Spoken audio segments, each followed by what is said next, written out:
Hello everybody, today I will be talking about initializers. This is actually a concept that doesn't exist in AutoHotkey, but I needed it a lot. First of all, I want to show off how it actually works in a good language like C#. I mean, you can argue it's not that good, but I use it. So, here we create a new instance of the class person, and before you scream and leave the video, you don't need to know C#, you just need to know how classes as a concept works. So the person class has the fields first name, surname, and age. And when I create a new instance, I want to immediately set first name, surname, and age. So instead of first, was just really slow for some reason. Instead of first creating an instance and then person first name equals that, I don't have to actually. I can have it in square brackets and define everything that I need to. And let's actually go and run this. So what's even here? Okay, test solution. And let's .NET run project. Great, it works. Test project. Any minute now. Here it is. Don't worry about the warnings though. Null things being null in C# isn't really accepted, but it did indeed print us the things that we wanted, so we can do it like this. So this is an initializer. While in the constructor you can pass parameters, you can also use an initializer to set everything that you want to set explicitly. So I needed this concept for my win class, which I showed off some time ago. If you're interested in that, you can watch my whole playlist on it. And in the win class, we have a lot of properties that we might or might not want to set. Now, say we have a new method which has like what? I don't know. Let's actually count these. Not manually, of course, I'm a Vim user, so let's just select those. And I guess, 13 lines. So a constructor with 13 parameters, that is wild, obviously.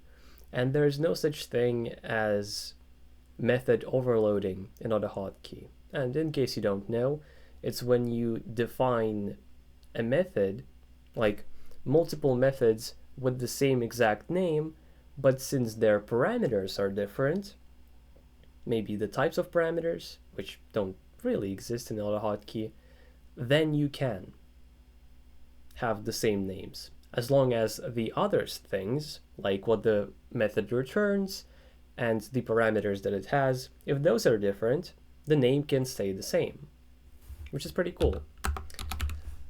So that's not viable. So I wanted to be able to pass an object which has all of the properties set to what I want, and that's essentially it. To have an initializer, let's have a look at an example. Let's go to Steam, and here I have my win object. I pass an object with all the properties that I want to set to something. And yeah, it works. So this is effectively an initializer that I was able to implement. Now, I might not be the only person who worked on this. I don't remember if anyone helped me with this, and in case someone did, thank you and sorry that I forgot you. So we have this params object, so this one that we pass, and then we use this initialize. This is a method that we get from the initializable. I will call it an interface, because it kinda is. So as long as we extend our class with initializable, then we can use this initialize method. And let's go there. What does it do? So for the object that you pass, let's come back to it to go by example. Let's have it on the right. So this is the key. First of all, probably notice that we have a for loop. So for every key value pair in the object that we pass, so here's the object, or rather, let's do it this way. For every key value in the object that we pass, there are 3 currently, we do this thing.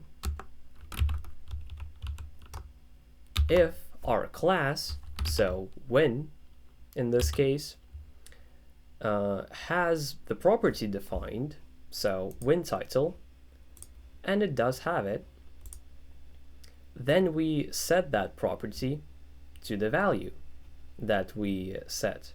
Okay, continue. But if we try to define a property that doesn't exist, maybe we make an error typing it out. So maybe xxx. So when I reload the script, it should, in theory, not work. Yeah, that's what we expect. So this lets you have some safety in what you assign. If what you're trying to assign doesn't actually exist in the class already, then it's not true. But one thing to consider, unset is not, it's not a value, it's a state. Meaning right now when title doesn't exist. And if we try to reload our script, this happens.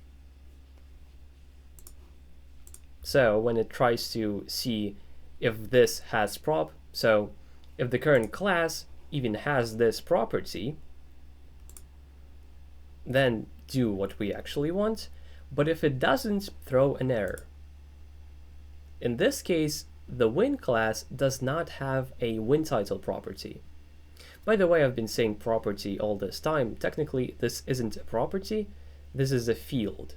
But I feel like for most people call fields properties. So it's probably something that you're more used to, at least I was.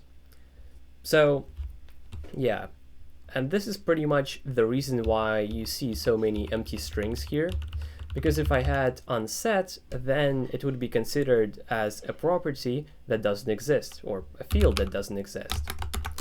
And naturally, all the different values, which are not empty strings, are just default parameters. But that is the specifics of the when class, not necessarily the initializer. So we pass the object, initialize that object. Oh my god, hold up. Let me actually reload the now working script. Right, so we initialize that object and we try to assign the key.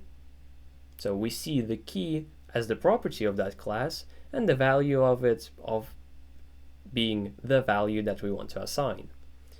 So that's pretty simple to use and very useful. I have this when object creation in many places, and the reason why it's so useful is because this whole thing is a single expression. But if I instead created the instance of the when object and then, okay, when object, when title, well, I can't do that. I'm not in a scope which even allows me to do that. So a different way, I guess, would be wrapping it all in parentheses, but that's just wacky. But here I just have a clear, understandable way to initialize everything that I need. So the next time you have some class that has a bunch of shit that you want to initialize immediately, without needing to have separate lines, making an initializer is very helpful in that regard. So I will once again show this off. This is the only thing that you actually need, and then you extend the class that needs this behavior with initializable. Unfortunately, AutoHotkey doesn't have interfaces, so it doesn't have multiple inheritance. So you can't like, oh, it's initializable and then also extends something else, some other behavior that you might want. So you'll probably have to decide. Unless I am completely fucking wrong, and you absolutely can. I haven't tried, I just assumed that I can't. And I'm pretty sure, but I could be wrong. And if I am, please let me know, because I wouldn't know otherwise. So, if you enjoyed this video, press a like, type some comment, maybe you have a question or a suggestion.